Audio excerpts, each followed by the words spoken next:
Hello there, welcome back to Jennie Designs with Paper. Thank you so much for stopping by my channel today. We're going to do a little bit of die cutting and heat foiling, so get comfy and let's get crafty. I picked up this Honeybee Stamp Lovely Layers Cherry Blossom die because I live in Virginia and we have lots of cherry blossoms in our area and it's pretty.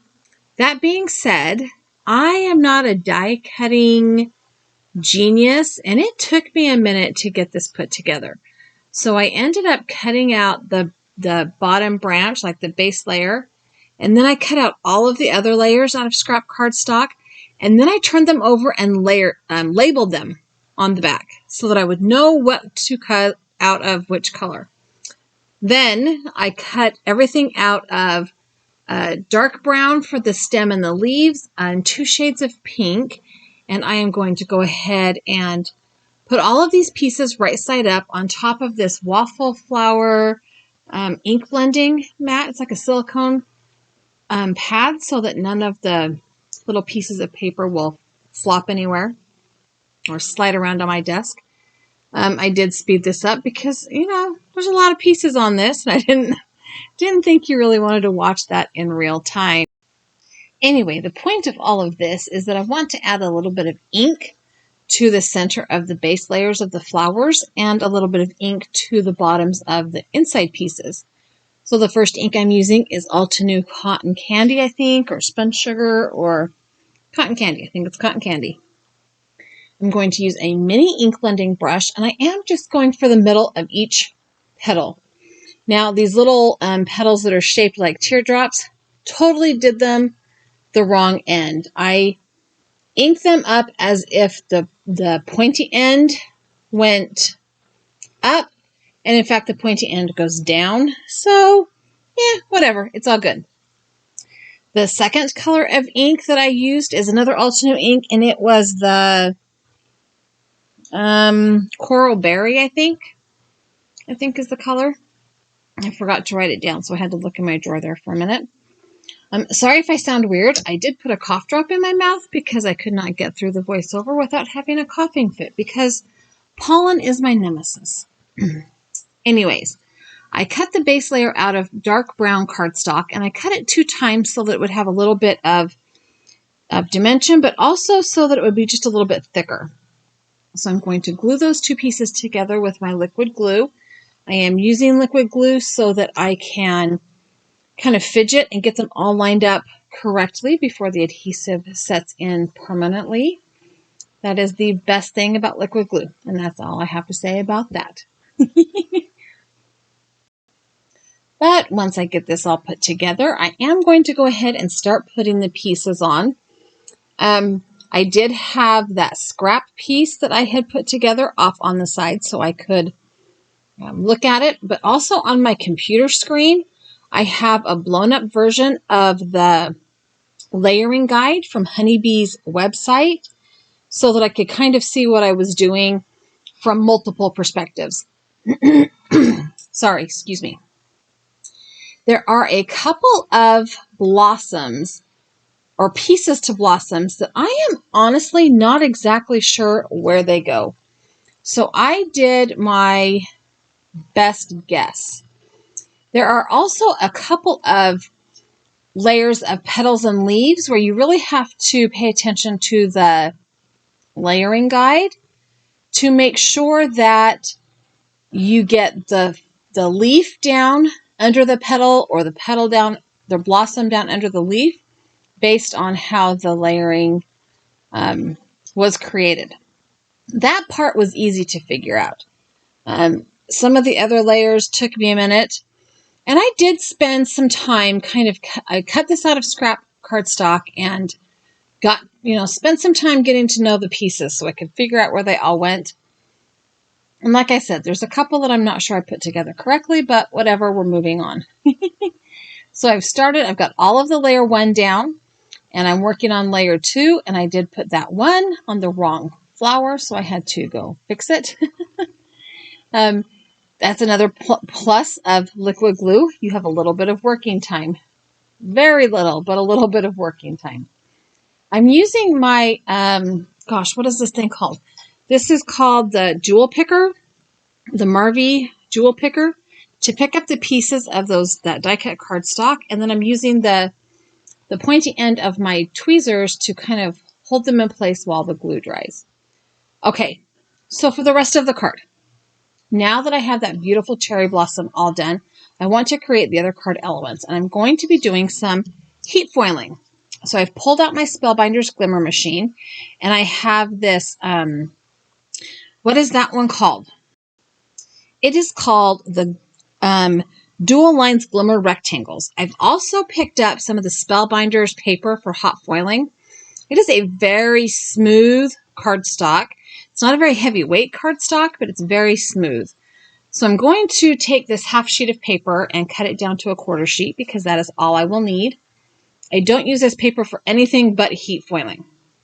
So the other heat foil set I'm using is the Everyday Sentiments 2. So I think I showed that already.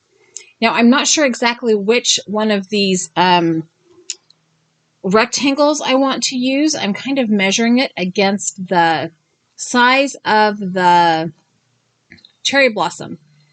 And that cardstock has a little bit of a smudge on it, but it's okay because there's another side to the cardstock. So I did decide to use this third from the largest size, and you put the foil plate down, then you put the foil down, shiny side down, pretty side down, put your paper down, then you put your shim and your plate down onto your hot foil machine. And then I push the timer button down here on the bottom left, and once that flashing light turns solid, it's time to send it through the die cut machine. So off camera, I'm going to roll that through my Spellbinders Platinum die cut machine, kind of slowly, and then I can bring it back to my desk and take the pieces off. I do love this little magnetic tool that picks up those hot foil plates because they're metal and they will be hot. The sentiment I want to use from this Everyday Sentiment 2 set is the Sending Love. So once I have peeled the foil off, because I'm going to use that piece of foil again. So once I have peeled the foil off of our background piece, I'm going to put my sentiment heat plate, foil plate, onto my glimmer machine. Then I'm going to trim a piece of this foil that I've already used, and I can use the center part that hasn't been used. And I'm also going to trim down this cardstock so I just have a little sliver. I don't really want to waste the whole piece of that cardstock because it is my heat foiling cardstock. It's not my regular cardstock. I will go ahead and put the shim down and the plate, the glimmer plate down. And again, set the timer button and wait for that flashing light to go solid. And then run it through my die cut machine. I have the Spellbinders Platinum machine. It's the larger one that's about the size of a piece of paper. So it doesn't fit on camera very well. But once again, I can remove that hot foil plate with the little magnet tool. And then I have a sentiment strip. So we're going to start putting the card together now. I have a piece of pink cardstock. It is the same color pink that I used for those blossoms. And I'm going to score it at 5.5. So it becomes a top folding US A2 size portrait style card, which means it is 4 1/4 inches wide by 5.5 inches tall. I will burnish that score line with my bone folder. And then I need to cut this panel down. And I knew that I was going to be trimming it down, so I didn't worry about exactness and getting it lined up perfectly either. So I'm going to pull out my Waffle Flowers A2 layer dies and figure out which one will go around this rectangle exactly the way I want it. Once I have figured out exactly which one of these dies I want to use, and I'm picking them off the magnet board with my tweezers because I just painted my nails and I don't want to mess them up. Once I've figured out which one I want to use, I'm going to stick that down to my paper and run it through my die cut machine.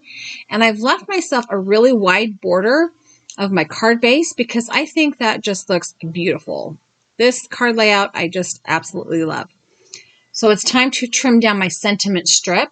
I'm going to trim that down with the Simon Says Stamp Layers labels, label die, something like that. And again, just going to run that through my die cut machine. I'm going to put the label all the way close to the left side, and then I'll run it through a second time with the label closer to the right side so I get that finished edge on both ends of the sentiment. So I'm just going to go ahead and tape that in place with that same washi tape I used for the layer die when I trimmed out the white piece. And now it's just assembly time. I'm going to use my ATG adhesive, double-sided adhesive, to put everything together except for the sentiment strip. So I'm just adding a little bit around that white spellbinder paper, and then I'm going to center it into my card base. So this layer will be flat. And I'm just eyeball centering it. You know, if you've been here before, I don't measure things. It's okay. I don't measure things. I didn't put it down until I was certain that it was at least visually centered and it looked okay. And then I added a little bit of pressure and put it down. The die cut itself has a little bit of dimension to it because the stem piece has 2 layers, and then most of the blossoms have a couple of layers. So it has dimension in and of itself, but also I was not about to go cutting little teeny tiny pieces of foam tape for that. Sorry, sometimes I do. Today, yeah, not even on my list of things to do. So I am going to add some glue to the back of each of the blooms and go down the stem a little bit. Just enough. I don't want it to squeeze out, but Tombow Mono glue dries back clear and matte, so nobody would notice if it did, especially on the white cardstock. And once I get that in place, I can just push that down with my fingers real gentle, move it around if I need to, and all that's left for the front of our card is the sentiment. I have just a couple little pieces of Tailored Expressions foam strips left. So that's what I'm going to put on the back of my sentiment strip. They're these little narrow pieces of foam tape. They are perfect for these little narrow sentiment strips. This is the last one I have in this package. It is definitely time to get online and find some more. I know that Waffle Flower Crafts has some foam strips in different widths even. So I might go check out their website and see what they have. Because sometimes your sentiment is just even more narrow than you want to cut down the mama roll of foam tape, right? So now that I have my foam tape on the back of this, I can peel off the release paper. I did underestimate the length I would need, so I had to add another little piece at the end, but it's okay. I'm going to grab those with my tweezers, or grab that foam, sentiment strip, there we go, with my tweezers so that I can get it into place. And then it is time to add the inside. Because I am using colored cardstock as my card base, I like to put a piece of copy paper on the inside so that it finishes off the inside, but also gives you a nice clean place to write your message to the recipient. And voila, the card is finished. So here's a couple of close-ups so you can see how shiny that foil is and some of the detail in that layer die. Super fun card to put together. I can't wait to mail it out. I hope you enjoyed the video today. I have a couple of other videos here that I think you might like. I've also added a subscribe button. If you have not yet subscribed to my channel, I would love it if you did so. Leave me a thumbs up, tell YouTube you liked the video, and I hope you have a really great day.